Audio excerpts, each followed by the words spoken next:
আসসালামু আলাইকুম। নতুন একটা ভিডিওতে আপনাদেরকে স্বাগতম। চলে আসলাম আবার একটা বড় ভিডিও নিয়ে। বড় ভিডিও না দেওয়ার জন্য পেজটার অবস্থা খুবই খারাপ। আসলে আমি সময় দিতে পারি না। পেজেও ঠিকমতো সময় দিতে পারছি না। কোনো কিছুতেই ঠিকমতো সময় দিতে পারতেছি না। বিজনেসটাও আপাতত মোটামুটি বন্ধ রেখেছি ব্যস্ততার কারণে। সবথেকে বড় কথা হলো এত ব্যস্ত থাকার পরেও মানুষ যখন বলে যে সারাদিন অনলাইনে থাকি, মেসেজে রিপ্লাই করি না, তখন সবথেকে বেশি খারাপ লাগে। আসলে আমার ৫-৬ দিন থেকে মেসেঞ্জারে সমস্যা হয়েছে। মেসেঞ্জারে সমস্যার কারণে আমি কারো মেসেজ আমি সিন করতে পারতেছিলাম না। মানে মেসেঞ্জারে অ্যাপসে ঢুকতেই পারতেছিলাম না। মেসেঞ্জারে ঢুকলে আমার কানেক্টিং ছিল শুধু গোল, গোল করে ঘুরছিল। কোনোভাবেই ঢুকতে পারছিলাম না। যাই হোক, যারা আমার সাথে যোগাযোগ করে আ ব্যর্থ হয়েছেন তাদের কাছে সরি। আসলে টেকনিক্যাল প্রবলেম এর জন্য কাউকে ভুল বোঝা কখনোই উচিত না। আপনি যখন একজনকে নক করছেন, সে যদি রেসপন্স না করে তার মানে এই না যে সে তার ভাব বেড়ে গেছে। আসলে আমাদের ব্যস্ততার কারণে আমরা অনেক সময় করতে পারি না। তার মধ্যে যদি কোনো টেকনিক্যাল প্রবলেম হয় তাহলে তো কথাই নেই। যাই হোক, সারাদিন অনেক ব্যস্ত থাকার পরেও কিছু মানুষের কাছে শুনতে হয় যে সারাদিন বসে, বসে কি করি কি না করি। এই যে বাচ্চা সামলানো, সংসার সামলানো এগুলো তো কাজের মধ্যেই পড়ে না। অনেকে তো সেটাই ভাবে যে এগুলো কোনো কাজই না। আসলে আমি আমার ভিডিও করার যদি কেউ থাকতো তাহলে আমি দেখিয়ে দিতাম আসলে সারাদিন রাত কি, কি করি। একাই আসলে স্ট্যান্ডের মধ্যে ফোন ভিডিও রেখে এভাবে ভিডিও করা মুশকিল হয়ে যায়। তারপরেও চেষ্টা করি সবকিছুর মধ্যেই ভিডিও গুলো করার।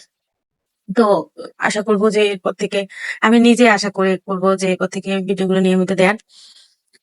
যদিও ভিডিওগুলো দিতে পারি না ঠিকমতো। এইজন্য অনেক ভিডিও করা হয় কিন্তু এডিটিং এর জন্য ভিডিওগুলো আপলোড করতে পারি না। তো আমার পেজের অবস্থা ভয়াবহ রকমের খারাপ। যে একটু উন্নতি হয়েছিল সেটা হচ্ছে নিয়মিত ভিডিও আপলোড না দেওয়ার কারণে অনেক লাল বাতি জ্বলে গেছে আরকি। তো আমার প্রোফাইলটাকেও একটু গ্রো করার চেষ্টা করতেছিলাম। কিন্তু প্রোফাইলে অনেক অনেক আগে কিছু প্রবলেমের কারণে অনেক সেটআপ পেয়েও পাচ্ছিলাম না এরকম একটা অবস্থা হয়ে গেছে। তো দেখা যাক, যেহেতু এটা একটু চেষ্টা করতেছি আরকি যে ফেসবুক থেকে কিছু করা যায় কিনা।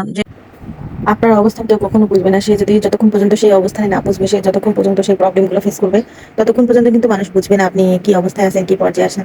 আসলে নিজের প্রবলেম গুলো অন্যদেরকে বলে কোনো লাভও নাই। আসলে আপনি যতই মানুষকে আপনার প্রবলেম বলবেন, মানুষ শুধু আশেপাশের মানুষ আপনার প্রবলেম গুলো শুনবে, ওরা মজা নেবে। কিন্তু 80% মানুষই হচ্ছে আপনার প্রবলেম শুনে মজা নেবে। আর 20% মানুষ হয়তো আপনাকে একটু হলেও দেখাবে যে আপনাকে তারা সাপোর্ট করতেছে। আসলে বিষয়টা এমন না। কেউই কাউকে আসলে পুরোপুরি সাপোর্ট করে না। কিছু মানুষ একটু কথা দিয়ে সাপোর্ট করার চেষ্টা করে, সাপোর্ট করার ভান করে। কিন্তু কেউই কখনো আপনার প্রবলেম গুলো আপনার জায়গায় এসে কখনো সেই প্রবলেম গুলো বুঝবে না যে আপনি কোন অবস্থায় আছেন, কোন অবস্থার ভিতর দিয়ে যাচ্ছেন। তারা শুধু বুঝবে যে তাদের জন্য আপনি কতটুকু করতেছেন। আসলে ভাই, একটা মানুষ শুধু এক জায়গায় থাকে না বা একটা দিক নিয়ে শুধু থাকে না। একটা মানুষের আশেপাশে অনেক কিছুই থাকে, অনেক কিছু নিয়েই আমাদেরকে চলতে হয়। আর সবকিছু নিয়ে আমাদের জীবন। যে কোনো একটা দিক একটা মানুষের ভুল হতেই পারে। মানুষ তো, আমরাও মানুষ, আপনারাও মানুষ। দোষে গুণে মিলেই তো মানুষ। আর আপনি একজনের কাছ থেকে একটা সাপোর্ট চাইলেন, সে সেই মুহূর্তে সেটা দিতে পারলো না। তার মানে এই না যে সে সেটা আপনাকে এভয়েড করলো। হয়তো তার কোনো ব্যস্ততা বা তার কোনো সমস্যার কারণে সে সেটা করতে পারলো না। কাউকে কখনো ভুল বুঝবেন না ভাই।